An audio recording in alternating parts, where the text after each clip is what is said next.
Livro A Recompensa da Honra, de John Bevere, capítulo 9. Honrando os líderes domésticos. Agora vamos voltar a nossa atenção para a família e começarmos tratando dos filhos. As Escrituras nos dizem: honra teu pai e tua mãe, que é o primeiro mandamento com promessa, para que te vá bem e seja de longa vida sobre a terra. Efésios 6, 2 e 3. Honrar pais não é uma sugestão, nem uma recomendação, mas um mandamento. Será que alguns se esqueceram que, como crentes do Novo Testamento, devemos guardar os mandamentos de Deus? É fato que o amor de Deus realmente habita em nós. Jesus disse: aquele que tem os meus mandamentos e os guarda, esse é o que me ama. João 14, 21. João, o apóstolo, confirma isso quando escreve: e o amor é este, que andemos segundo os seus mandamentos. Segundo João 6. Quando recebemos Jesus Cristo como Senhor, somos transformados. A pessoa que existia anteriormente já não vive mais. Somos literalmente novas criaturas. Nosso coração se torna novo, com o temor e o amor de Deus residindo em nós. Os nossos desejos agora são para Deus. Ansiamos por agradar-lhe, pois essa é a nossa natureza. Vivemos de tal modo que o que vale é guardar as ordenanças de Deus. 1 Coríntios 7,19. De modo contrário, aqueles que habitualmente ignoram os mandamentos de Deus não tiveram um encontro genuíno com Jesus Cristo através do Espírito Santo. Eles até podem confessar o cristianismo, mas, como Jesus nos instruiu, conheceremos a natureza deles pelo seu estilo de vida. Ver Mateus 7,20. Se eles desconsiderarem os mandamentos de Deus ou os encararem de forma superficial, é porque não têm o seu coração. João escreveu: aquele que diz, eu o conheço, Jesus Cristo, e não guarda os seus mandamentos, é mentiroso, está enganado. E nele não está a verdade. 1 João 2,4, inserções do autor. João está nos dizendo claramente que o tal não é um filho de Deus. Ele está enganado. Ele pode pensar que é salvo, mas na verdade não é.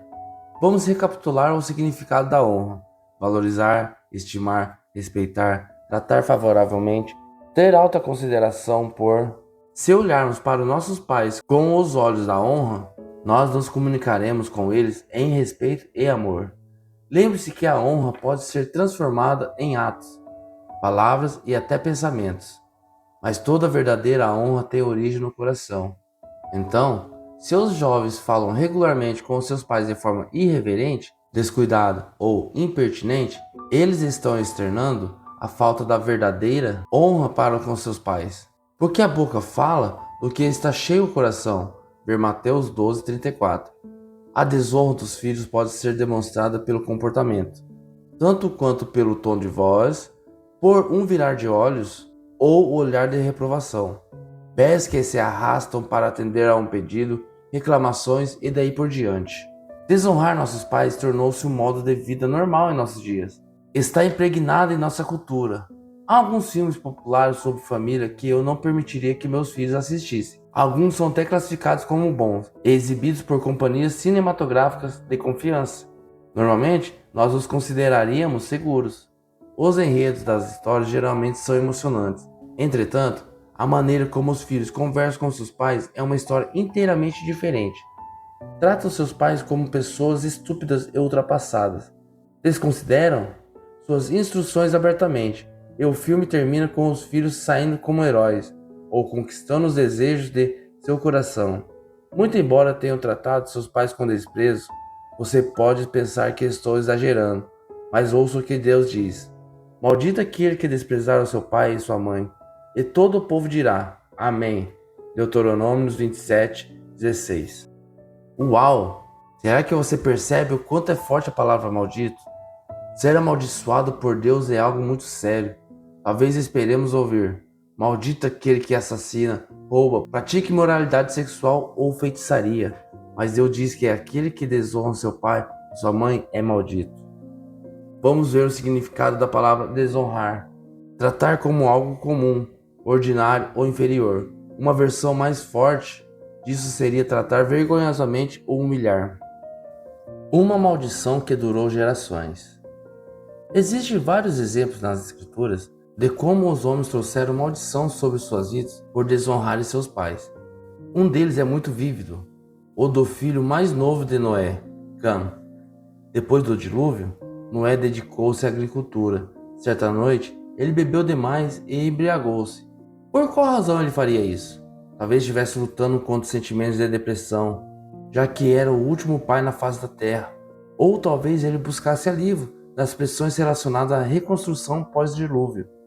Em qualquer dos casos, ele obviamente estava assoberbado pelas enormes responsabilidades e buscou um escape, porém usando meios errados. Quando já estava bêbado, ele tirou toda a roupa e provavelmente tropeçou em sua tenda, ou desmaiou. Cã entrou na tenda onde seu pai estava caído, viu o seu corpo nu, levou um susto, saiu e contou a todos. Não havia muitos homens a quem contar naquela época, apenas Sem e Jafé. Posso até vê-los dando risada e dizendo com voz de escárnio: Ei rapazes, vocês não vão acreditar nisso. Papai está bêbado como um gambá e pelado como um corvo. Vocês precisam ver isso. Venham cá.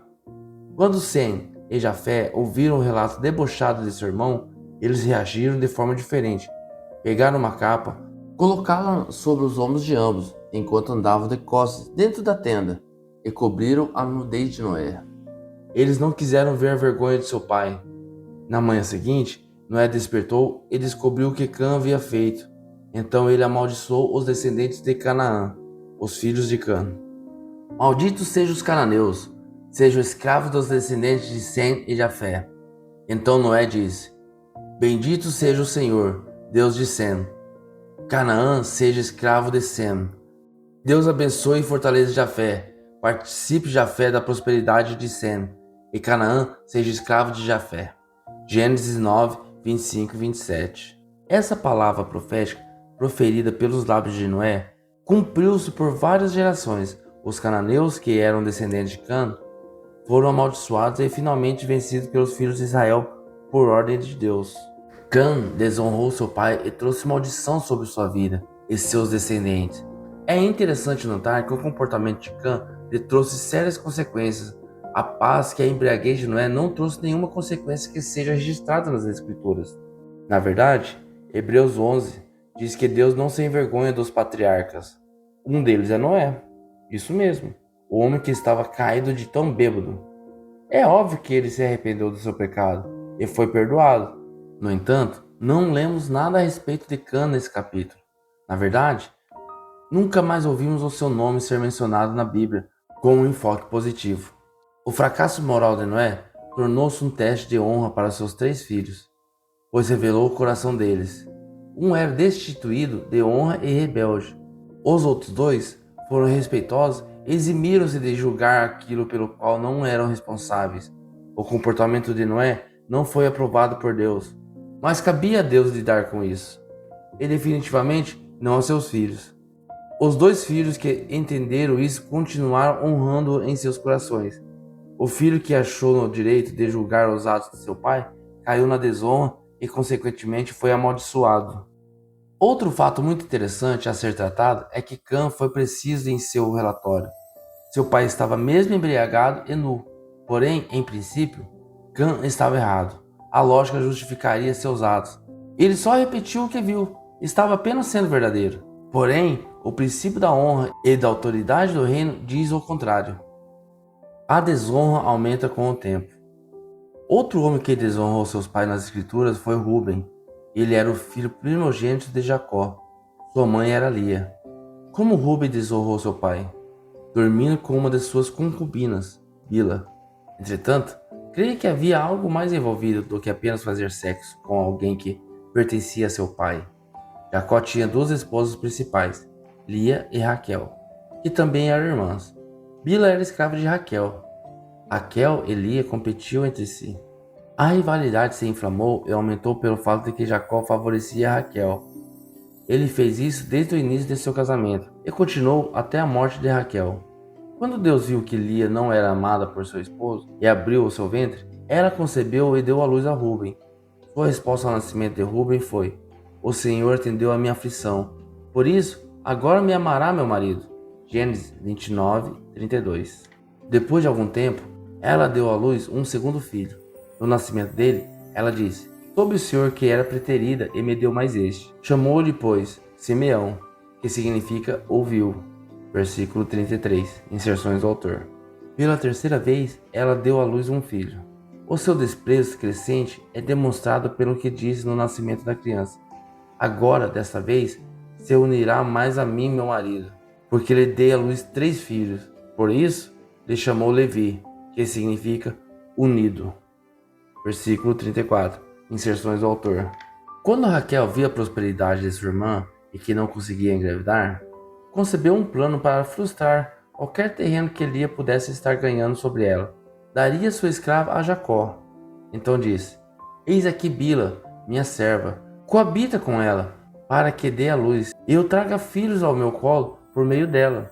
Gênesis 30, 3. Quando o bebê nasceu, Raquel disse: com grandes lutas tenho competido com minha irmã, e logrei prevalecer. Versículo 8.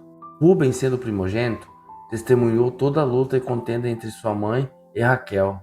Ele tinha idade suficiente para ver a dor da sua própria mãe sendo ignorada por seu pai. Então aconteceu que Rúben foi ao campo e encontrou mandrágoras, um tipo de flor, para sua mãe. Quando Lia as recebeu do seu filho, Raquel teve inveja e desejou-as também. Então encerraram o impasse com uma barganha. Raquel daria a Lia uma noite com Jacó. Quando Jacó veio do campo naquela noite, Lia encontrou-se e disse: essa noite me possuirás, pois eu te aluguei pelas mandrágoras do meu filho. Versículo 16. Fica evidente a partir desse incidente que Jacó passava a maior das noites dormindo com Raquel, e a única forma pela qual Lia poderia tê-lo era pagando por isso. Rúben observava com tristeza todos esses joguinhos desagradáveis dentro de sua família. Tenho certeza que seu ressentimento contra o comportamento desfavorável e nada gentil de seu pai para com sua mãe crescia cada dia. A postura de Jacó em relação a Lia não se limitava apenas ao quarto de dormir, era vista em todas as áreas. O tempo passou e, depois que nasceram 10 filhos a Jacó, finalmente Raquel gerou José. O ressentimento de Rúben se multiplicou. Observando como seu pai favorecia o único filho de Raquel, José recebia tratamento preferencial, era mais amado que todos os outros irmãos, e recebeu uma túnica maravilhosa que demonstrava a preferência de seu pai. Quando a família estava fugindo de Labão, o pai da Lia e de Raquel, eles ficaram sabendo que Esaú estava a caminho com 400 homens para se encontrar com eles. O medo apoderou-se de Jacó, pois ele se lembrava muito bem do voto feito por seu irmão de que iria matá-lo por roubar o seu direito à primogenitura. Jacó, tentando salvar sua vida e posteridade, dividiu-se sua família em grupos, enviando-os adiante dele para se encontrarem com Esaú. A ideia era: se Esaú matasse os primeiros grupos, Jacó poderia fugir de seu irmão a tempo de salvar a sua vida e a vida daqueles que eram mais chegados. Vamos ver como ele fez a divisão. Pôs as servas e seus filhos à frente, Lia e seus filhos atrás deles, e Raquel e José por último. Gênesis 33, 2. Você pode imaginar a dor e a ira que Rúben sentiu? Ele e sua mãe foram colocados adiante de Raquel para morrer, enquanto seu pai Jacó favoreceu Raquel e seu filho e os colocou no último grupo com ele. O tempo continuou passando, o ressentimento continuou crescendo. Raquel deu à luz um segundo filho e morreu no parto. Jacó chorou profundamente por Raquel e colocou uma coluna em seu túmulo, a qual permaneceria pelas futuras gerações. É interessante notar que nunca se ouviu falar na coluna de Lia, somente na coluna de Raquel. É provavelmente que àquela altura Rúben estivesse espumando de raiva. A Bíblia relata que logo após a morte de Raquel, foi Rúben e se deitou-se com Bila. Gênesis 35, 22. Rúben vivera em agonia vendo aquela rivalidade crescer. Ele se ressentia pelo fato de que seu pai favorecia Raquel e não amava Lia, sua mãe. É bem possível, e na verdade provável, que ele tenha dormido com Bila não apenas para fazer sexo, mas para envergonhar a tenda de Raquel e sentir-se meio que vingado do sofrimento que lhe provocavam as atitudes do pai. Agora veja o que Deus diz sobre Rúben. Muito depois de que todos os irmãos haviam morrido e desaparecido, o filho mais velho de Israel era Rúben. Mas já que ele havia feito uma ação muito feia contra, desonrando o pai, deitando-se com uma de suas esposas, o direito que ele tinha, por ser o filho mais velho, foi dado a José, seu irmão por parte de pai. Por isso, o registro da família não traz o nome de Rúben como o filho mais velho. 1 Crônicas 5:1. Inserções do autor. É muito interessante notar que as atitudes de Jacó estavam erradas, por amar Raquel e negligenciar Lia. Na verdade, aquilo não era bom aos olhos de Deus. Pois lemos: vendo o Senhor que Lia era desprezada, pela fecunda. Gênesis 29:31.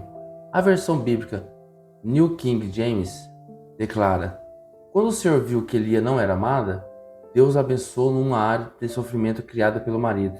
Rubem enxergava as coisas com precisão. A avaliação que fizera do comportamento de seu pai não foi invencionice. Entretanto, foi aquilo que ele permitiu que se desenvolvesse em seu coração que o envenenou. Ele abandonou a honra que Deus coloca no coração de cada filho e adotou uma atitude de ressentimento que estimulou a desonra. Permitiu que ela crescesse a ponto de justificar seu comportamento desonroso e isso lhe custou muito caro. Ele perdeu o seu direito de primogenitura. Lembre-se que em um capítulo anterior vimos que Ana foi insultada pelo sacerdote Eli, mas ela não permitiu que aquele comportamento desonroso a demovesse de fazer o que Deus nos ordena: prestar honra aos que estão em posição de autoridade. Ela recebeu o galardão completo. Rubem, por outro lado, perdeu a sua recompensa, sua herança. Ele estava totalmente correto em sua avaliação, mas totalmente errado em sua reação. Não permita que o comportamento errado de outra pessoa afete você. Nos últimos anos, tornou-se cada vez mais evidente para mim que não podemos permitir que o comportamento errado de outras pessoas afete o que sabemos ser o comportamento correto. Essa verdade é vista de forma clara na vida de Moisés. Os filhos de Israel, assim como Jacó, haviam persistentemente se comportado de uma forma que não agradava a Deus. No caso de Jacó, porque desprezava sua esposa. No caso deles, por causa das reclamações constantes. Como aconteceu com Rubem, Moisés sofreu devido ao comportamento errado deles. Durante 40 anos, foi-lhe negado o acesso à terra prometida e ele ficou estacionado no deserto por causa do que estavam fazendo. Agora eles estavam clamando novamente porque não tinham água. Deus disse a Moisés que falasse com a rocha e, então, brotaria água dali. Mas, àquela altura, Moisés estava tão saturado com a conduta deles que reuniu os israelitas e gritou: ouve agora, rebeldes, porventura, faremos sair água dessa rocha para vós outros? Moisés levantou a mão e feriu a rocha 2 vezes com a sua vara. Números 20, 10 e 11. Esse procedimento de Moisés resultou em que ele fosse negado o privilégio de levar a nação para dentro da terra prometida. Ouça que o salmista escreveu, anos mais tarde. Depois o indagaram nas águas de Maribá, e por causa deles sucedeu mal a Moisés, pois foram rebeldes ao Espírito de Deus. E Moisés falou irrefletidamente. Salmos 106, 32, 33. O comportamento deles atingiu Moisés. Então ele agiu em desarmonia com a palavra de Deus, e isso lhe custou muito caro. Escrevi em minha Bíblia, ao lado desse versículo: não podemos culpar o nosso mau comportamento alegando o mau comportamento dos outros. Essa é uma dura lição que cada um de nós precisa aprender. Atitudes do pai de Rubem não foram honrosas para com sua mãe, mas não justificam o comportamento desonroso que Rubem teve para com Jacó. Deus nos diz para honrar nossos pais, independente do quanto eles sejam bons ou maus aos nossos olhos, ou de quão honroso ou desonrosa seja a conduta deles. Mais uma vez, como importante lembrete, vamos recordar o princípio fundamental ensinado num dos capítulos anteriores. Devemos sempre honrar e nos submeter às autoridades. Do mesmo modo, devemos obedecer às autoridades.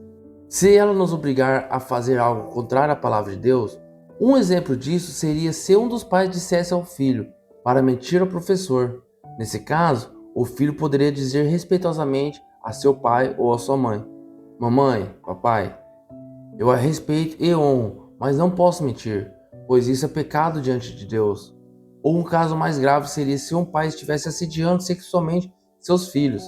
Aqui, o filho ou a filha deveriam procurar obter ajuda das autoridades. Eles não estariam desonrando o próprio pai ao tentarem conseguir ajuda para ele e para si mesmos. Recompensa dobrada. Vamos dar mais uma olhada na passagem bíblica de abertura desse capítulo. Honra teu pai e a tua mãe, que é o primeiro mandamento com promessa, para que te vá bem e seja de longa vida sobre a terra. Efésios 6, 2 e 3. A recompensa da honra está dupla e claramente expressa nesse versículo. Em primeiro lugar, tudo irá bem com você. Você terá sucesso na vida, juntamente com paz, alegria, amor e saúde. Você experimentará uma vida gratificante. Em segundo lugar, você terá uma vida longa na terra. Terá a promessa de não morrer prematuramente de alguma doença fatal, acidente de carro ou acidente imprevisto. Você pode pensar, mas conheço alguém que honrava seus pais e morreu ainda jovem. Isso pode ser verdade. Talvez sua pergunta agora seja esta: então por que essa promessa não se aplicou a eles? Trocando em miúdos, as promessas de Deus não são automáticas. Elas precisam ser conquistadas pela fé. Você deve estar chocado com essa informação, mas permita-me explicá-la com as Escrituras. Deus fez uma aliança com Abraão, dizendo-lhe que através de seu filho Isaque viria a semente prometida. A palavra de Deus específica foi: estabelecerei com ele a minha aliança perpétua para a sua descendência. Gênesis 17, 19. Outra passagem também diz: em Isaque será chamada a tua descendência. Romanos 9, 7. Assim sendo, Isaque definitivamente tinha de ter filhos, certo? Quem escolheu a esposa de Isaque? A resposta é: o próprio Deus. Lembre-se que o servo de Abraão foi procurar uma esposa para Isaque, entre os parentes de seu senhor. Ao chegar, ele orou: ó Senhor, Deus do meu senhor Abraão, rogo-te para que acudas hoje e uses de bondade para com o meu servo Abraão. Eis que estou ao pé da fonte de água, e as filhas dos homens dessa cidade saem para tirar água.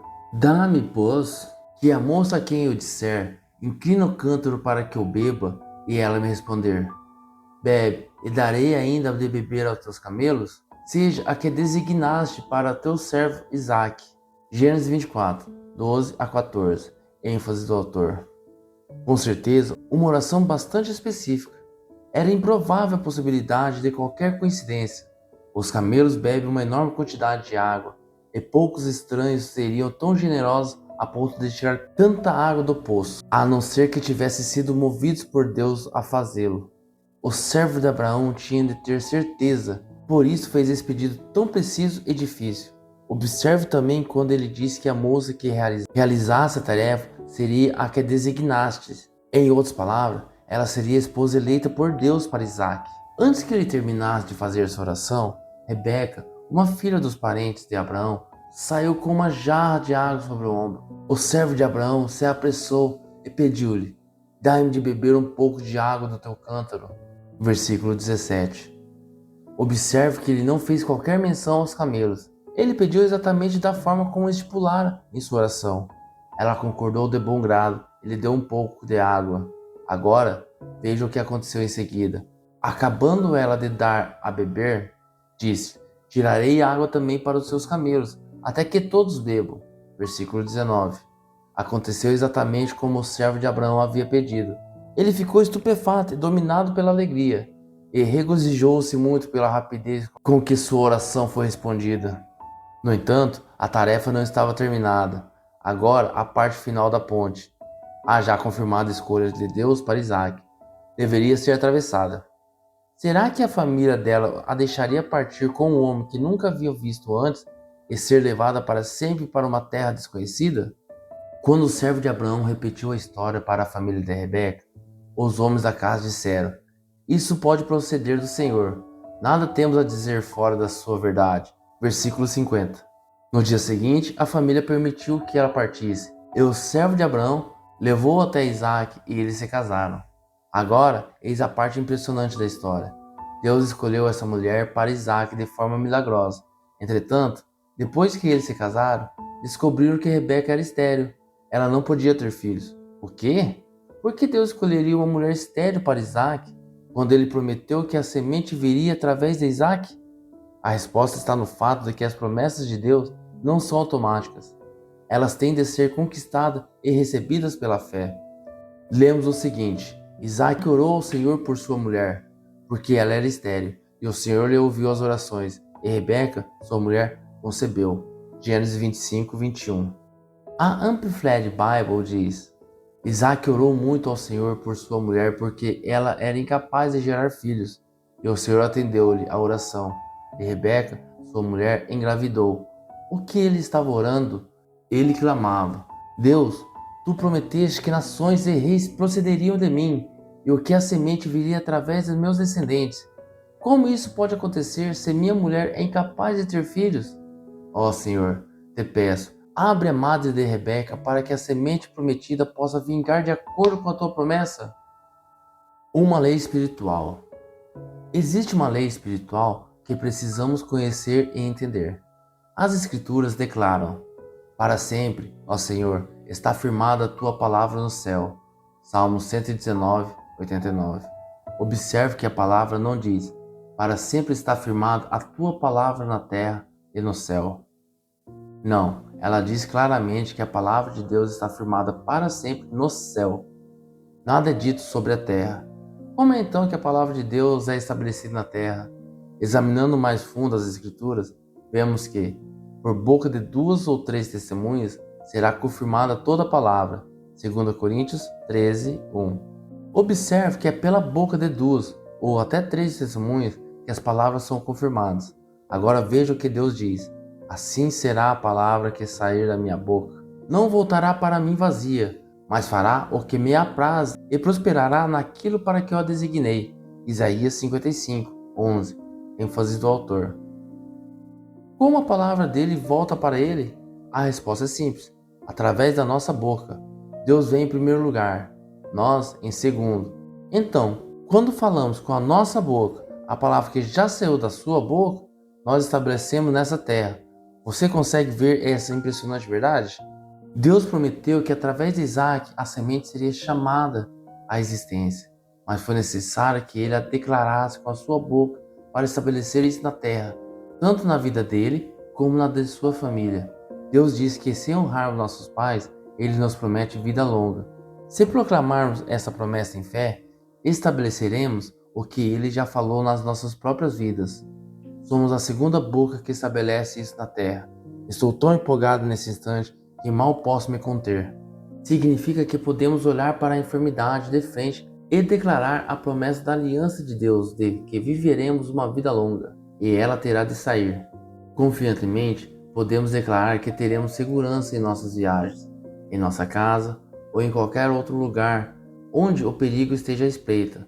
Podemos dizer com firmeza: não tenho medo de milhares do povo que tomam posição contra mim. Salmos 3, 6. Pois com longevidade Deus me satisfará e me mostrará a tua salvação. Ver Salmos 91, 16. Também podemos declarar a promessa de que tudo irá bem conosco. Se estivermos enfrentando dificuldades, situações que parecem nebulosas e sem esperança, podemos dizer com ousadia: honrei minha mãe e meu pai. A aliança de Deus me promete que tudo irá bem comigo. Em nome de Jesus, ordeno as muralhas da escassez, do conflito, da depressão, das circunstâncias difíceis e daí por diante, que recue e abra um caminho. Podemos fazer isso com qualquer promessa da aliança de Deus. A única diferença entre aqueles que andam em vida abundante e aqueles que sofrem falta é aquilo que declaramos com nossa boca. Deus disse: os céus e a terra tomo hoje por testemunho contra ti, que te propus a vida e a morte, a bênção e a maldição. Escolhe, pois, a vida para que vivas, tu e a tua descendência. Deuteronômio 30, 19. Observe que deveremos escolher a vida. Por quê? Porque se não escolhermos a vida, as bênçãos da aliança, a morte já está em oposição na terra. E como faremos isso? A morte e a vida estão no poder da língua. O que bem a utiliza, come do seu fruto. Provérbios 18, 21. Podemos concordar com as promessas da aliança de Deus ou com as maldições de Satanás, tais como enfermidade ou morte. É tão simples que muitos chegam a tropeçar nessa verdade. Por esse motivo, Tiago declara: todos tropeçamos de muitas maneiras. Se alguém não tropeça no falar, tal homem é perfeito, sendo também capaz de dominar todo o seu corpo. Quando colocamos freios na boca dos cavalos para que eles nos obedeçam, podemos controlar o animal todo. Semelhantemente, a língua é um pequeno órgão do corpo, mas se vangloria de grandes coisas.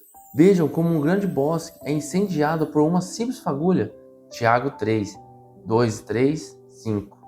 Uma pequena fagulha pode incendiar toda uma floresta.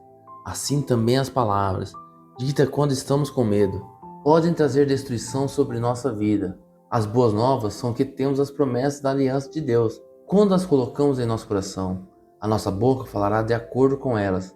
Tiago prossegue dizendo que a língua é como uma fonte de água.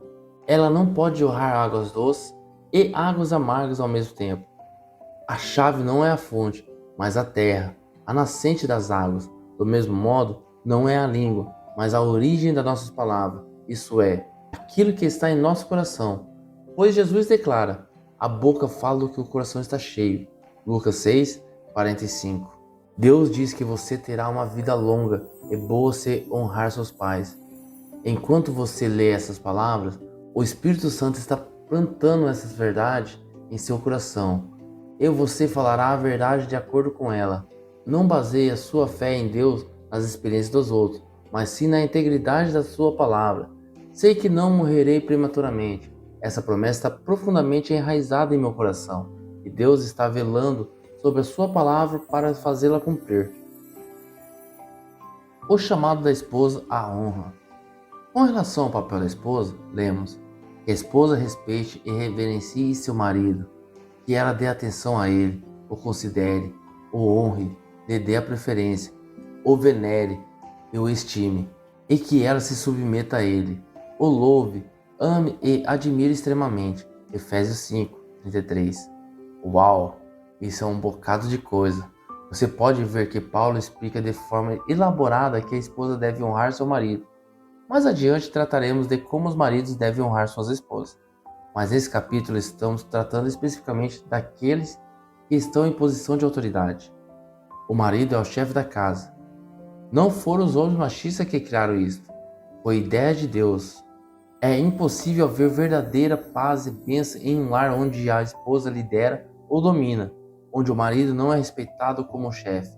Pelo contrário, quando uma mulher de Deus valoriza seu marido como o líder do lar, ela receberá a recompensa da honra, que poderá vir diretamente através dele, e às vezes por outros meios. Eu estava ministrando recentemente em uma grande igreja na Europa. Uma mulher me disse, John, você é o motivo pelo qual estou nessa igreja. Fiquei um pouco surpreso. Então ela me contou a sua história. Há alguns anos, a igreja passou por uma transição na liderança. Ela e seu marido costumavam viajar uma certa distância para frequentar aquela igreja, de modo que aquela parecia uma boa oportunidade para que eles experimentassem outras igrejas mais próximas de casa.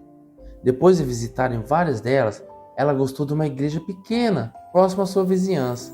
No entanto, o marido sentiu que aquela não era o lugar onde eles deveriam congregar. Seu coração dizia que ele e a esposa deveriam voltar à igreja original.